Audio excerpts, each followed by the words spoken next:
Hello everyone, তোমাদের সকলকে আমার মিনি ব্লগে স্বাগত জানাই। এই যে মাটির বোতলটা দেখলে, এটা আমার খুবই প্রিয় এক মানুষের দেয়া উপহার।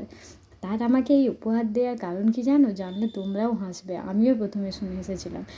প্রথমত আমি জল কম খাই সারাদিন, যাতে এই বোতল দেখে বারবার আমার জল খাওয়ার কথা মনে পড়ে। আর দ্বিতীয়ত হচ্ছে, আমি যেহেতু সারাদিন রং তুলি নিয়ে বসে থাকি, তাই যাতে এর ওপর কিছু আঁকাআঁকি করতে পারি। কি ভালো তাই না? একই উপহারের মধ্যে দুরকম, শরীরও সুস্থ থাকলো, অন্যদিকে মনও ভালো হলো। খুব ভালো লাগে যখন কাছের মানুষগুলো এই ছোট ছোট ভালো লাগাগুলো খেয়াল রাখে। উপহারটা তো আমার খুবই পছন্দ হয়েছে। তোমাদের কেমন লেগেছে অবশ্যই কমেন্ট করে জানিও। তো এমনিতেই তো সুন্দর ছিল, আমিও চেষ্টা করলাম আরেকটু সুন্দরভাবে ফুটিয়ে তোলার।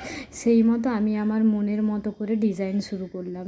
প্রথমেই দেখতে পেয়েছো আমি কিভাবে মাটির বোতলটা জলে ভালোভাবে ধুয়ে হোয়াইট কালার দিয়ে বেস করে নিয়েছিলাম। তারপর ওর ওপরে ক্যামেলের এক গ্রে কালার দিয়ে হাফ বোতলটা কালার করে নিয়েছিলাম। তারপর আমি ফ্লাওয়ার ডিজাইন করে নিয়েছিলাম। দেখো কিভাবে করলাম। আর অবশ্যই তোমরা কিন্তু শেষ অবধি দেখে জানিও পুরোটা যে কেমন হয়েছে। ছোটো থেকে কখনো যে আঁকাআঁকি শিখেছি এমনটা নয়। এই প্রফেশনে আসার পর থেকে, কলকা প্র্যাকটিস করার পর থেকে এই আঁকার উপরে ঝুঁকিটা বেড়েছে। তাই যে খুব ভালোভাবে করতে পেরেছি তা নয়। তবুও তোমরা জানিও যে কেমন হয়েছে। পুরো ভিডিও ক্লিপটা নিতে পারিনি, কীভাবে ডিজাইন করেছিলাম, যতটুকু পেরেছিলাম তোমাদের সাথে শেয়ার করেছি। তো তোমরা পুরোটা দেখে নাও কমপ্লিট হওয়ার পর কেমন লাগছে। আর ভালো লাগলে অবশ্যই কমেন্ট করে জানিও, আর একটা লাইক করে দিও। আমি তো আমার মনের মতো করে সুন্দর করে আমার উপহারটা সাজিয়েছি। তোমরাও কিন্তু জানিও যে কেমন হয়েছে।